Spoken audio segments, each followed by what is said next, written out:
ओळख भारतीय संविधानाची आपली नैतिक जबाबदारी आहे. तसेच संविधान भारतातील प्रत्येक नागरिकापर्यंत पोहोचवण्याची आपल्या देशाचे सर्वोच्च काय आहे ते भारताचे संविधान. माझ्या मते तर सर्वात चांगला ग्रंथ आहे तो संविधान, जो की समता, बंधुता आणि स्वातंत्र्य याची शिकवण देतो. माणुसकी हा एकच धर्म याची शिकवण देतो. माणसाला माणूस म्हणून जगण्याचा अधिकार देतो. तर चला जाणून घेऊया संविधान म्हणजे काय. कोणत्याही देशाचे संविधान हे त्या देशातील कायदे कानून याच्या नियमावलीचे पुस्तक असते. संविधानालाच राज्यघटना असे म्हणतात.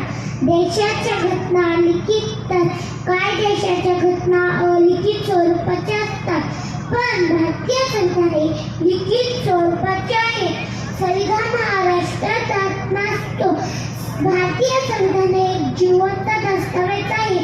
आपल्या सर्वांना माहीत आहे की भारतीय संस्कृती ही सर्वश्रेष्ठ मानली जाते.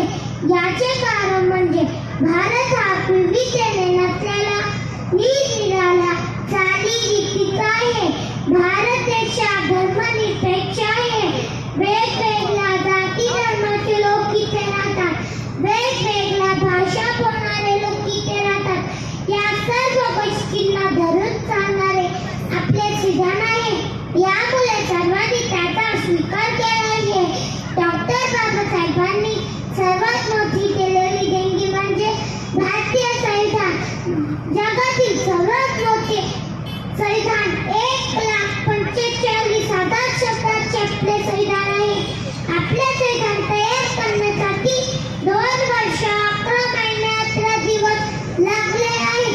26 नोव्हेंबर 1949 रोजी आपण संविधान स्वीकारले आहे आणि 26 जानेवारी 1950 पासून अंमलात आणले अर्थात लागू केले.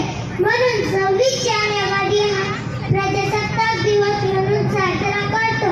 भारतीय राज्यघटनेच्या भाग 3 मध्ये आपल्याला काही मूलभूत अधिकार दिले आहेत.